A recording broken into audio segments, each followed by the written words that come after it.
আমি আদালতকে বলেছি আমি প্রমাণ দেব যে ঈসা আমার পিছনে ঘুরতো, ঈসা আমাকে তার প্রেমে ফেলেছে, কিন্তু আদালত আমার সেই প্রমাণ বলেছে আজকে তারা দেখতে প্রস্তুত না। যেহেতু বাস্তব সত্যিটা হচ্ছে ঈসা আমার, আমি কি বলবো, আমার একজন ক্লোজ পার্সন ছিলেন। আমি যখন আমার কি সমস্যা তার সাথে শেয়ার করি আমি কেঁদে ফেলি, এবং আমার কান্না খুবই, কি বলবো, যে কোনো সেখান থেকে কোনো সলিউশনটা আসেনি, বরঞ্চ সেই অবস্থানটার প্রাইভেসি নষ্ট করে ঈসার সৌদি যে বউ আছে তার কাছে জানানো হয় যে আমি কান্না করেছি কথা বলার সময়, এবং তিনি আমাকে বলেন আরো কাঁদো, কিপ ক্রাইং, এবং তিনি আমাকে বলেন আমার স্বামী আমার তার বন্ধুদেরকে বলতে লজ্জা পাবে যে তিনি একজন বাংলাদেশি মেয়েকে ভালোবাসে। এবং তিনি আমাকে আমার বেল হওয়ার পরও জানিয়েছেন যে আমাকে যদি আদালতের প্রয়োজন না হয় তাহলে তারা তাদের সৌদি ভাষায় আমাকে কাজের মেয়ে হিসেবে রাখতে পারে, যেটা বাংলাদেশিরা ডিজার্ভ করে।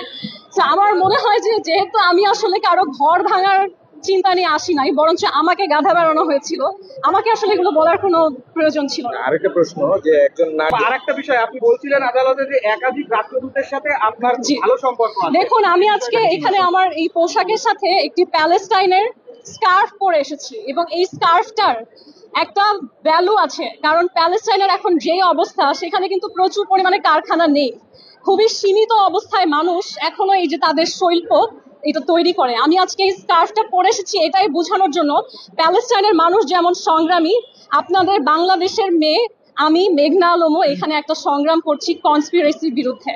আমার এবং ঈসার সম্পর্কে প্যালেস্টাইন রাষ্ট্রদূত একটা সাহায্যের হাত বাড়িয়েছিলেন যে কথা বলে আমাদের কি সমস্যা সেটা সমাধান করা যায় কিনা। তবে খুবই আফসোসের বিষয়ে সমঝোতা হতে হলে দুই পক্ষকে উপস্থিত থাকতে হয়, ঈসা সেখানে উপস্থিত থাকেনি। প্যালেস্টাইন রাষ্ট্রদূত এগিয়ে আসার পরেও সে সেখানে থাকেনি, কারণ তার ক্ষমতা সে জাহির করেছে আরো অনেক বেশি। কিন্তু আমি ছিলাম, এবং আমি যখন সেখানে তার কাছে আমি যেতেও চাইনি, সত্যি যেটা আমি বলেছি দুই পক্ষ না থাকলে আসলে লাভ নেই এসে, তখন আমাকে প্যালেস্টাইনের রাষ্ট্রদূত বলেন আমার স্ত্রী সন্তানরা ঈদের জন্য বাংলাদেশে আছেন, তারা একজন মিস বাংলাদেশকে দেখতে খুব এক্সাইটেড, এবং তাদেরকে আমি অলরেডি বলে ফেলেছি আপনি আসছেন, তো না আসলে আমার জন্য খারাপ দেখায়। তখন আমি যাই, কথা বলি, এবং কথা বলার এক সময়ে আসলে আদালতকে হতে হবে নিউট্রাল একটা জায়গা।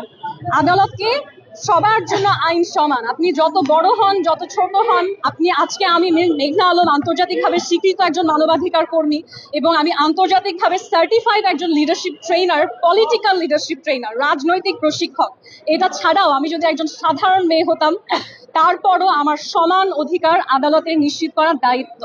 সেই আদালতে দাঁড়িয়ে যখন এতগুলো কথা বলা হয়, যেটা আপনারা মিডিয়াও পিক করেন, রাষ্ট্রীয় পক্ষ থেকে বলা হয়, বা কেউ খুব ওভার এক্সাইটমেন্টে রাষ্ট্রের হয়ে বলে, হয়তো এটা রাষ্ট্রের কথা নয়, এই যে কথাগুলো যখন মিডিয়া পিক করে তারা এটা প্রকাশ করে এমন ভাবে যেন এটা বাস্তব। কিন্তু আমরা আজকে আদালতে দেখেছি যে আমার বিরুদ্ধে কোনো প্রমাণ, কোনো উইটনেস, কোনো ভিকটিম, কোনো কিছুই নাই, শুধুমাত্র অজুহাত, অনুমান, তার ভিত্তিতে কোনো কেস আদালতে চলতে পারে না।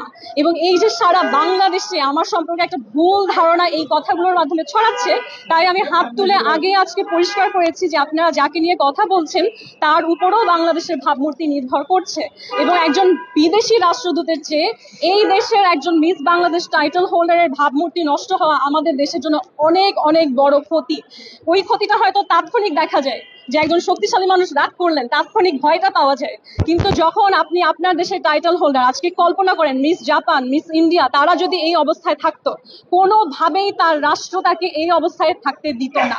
কারণ আপনারা দেখতে পাচ্ছেন, অলরেডি দেখতে পাচ্ছেন যে আমাদেরকে প্রচুর দেশ, যে সমস্ত দেশে কেউ ভ্রমণ করতে চায় না সেই দেশও আমাদের ভিসা রিজেক্ট করছে। বহু বিশ্বে বহু জায়গায় মানুষ চান্স পাচ্ছে ইউনিভার্সিটিতে, কিন্তু তারপরে বলছে যে না, আমরা আপনাদের অ্যাডমিশন নিব না। এগুলো কেন হচ্ছে? কারণ আমরা নিজেরা আমাদের ভাবমূর্তি বৈশ্বিকভাবে করেছি, আমার দেশের মানুষ কি এক্সটর্শনিস্ট, এই ভাবমূর্তি আমাদেরকে দূর করতে হবে, কারণ এরকম কোনো কিছুর তো কোনো প্রশ্নই ওঠে না। আসলে এটা আমাদের দেশের একটা ব্যর্থতা আমি বলবো, কারণ একজন পার্সন যখন বেইল পেয়ে যান স্বাভাবিকভাবেই তার আইনি অধিকারে তার পার্সোনাল যে জিনিসগুলো সেটা পাওয়া তার অধিকার হয়ে যায়। এখন যেটা বলছে ইনভেস্টিগেশনের জন্য প্রয়োজন, আপনারা নোট করবেন যে একজন মানুষ যদি সে যে নিরাপরাধ এটা প্রমাণ করতে চায়, সেক্ষেত্রেও কিন্তু আমার ডিভাইসগুলো আমার প্রয়োজন, তাই নয় কি? রাষ্ট্রের যদি আমার ডিভাইসে কোনো কিছু পাওয়ার থাকতো, এখনকার সময়ে আমাদের সাইবার সিকিউরিটি, আমাদের ডিজিটাল সিস্টেম এত ইমপ্রুভড, এটা 10 মিনিটে করা সম্ভব। ইনফ্যাক্ট আমি তাদেরকে অনুমতি দিয়েছি যে আপনারা আমার ডিভাইসে যা কিছু আছে কপি করে রেখে দিন, কপি করে রেখে দিন, আপনাদের সময় নিয়ে সারা বছর লাগে আপনারা ইনভেস্টিগেশন করুন, কোনো সমস্যা নেই। কিন্তু আমাদের রাষ্ট্র যে সেটা করতে পারছে না, আমি মনে করি যে এটা আসলে আমাদের রাষ্ট্রের উইকনেসটা দেখায় যে কেন আমরা ডিজিটালি এত পিছিয়ে আছি, তাই নয় কি?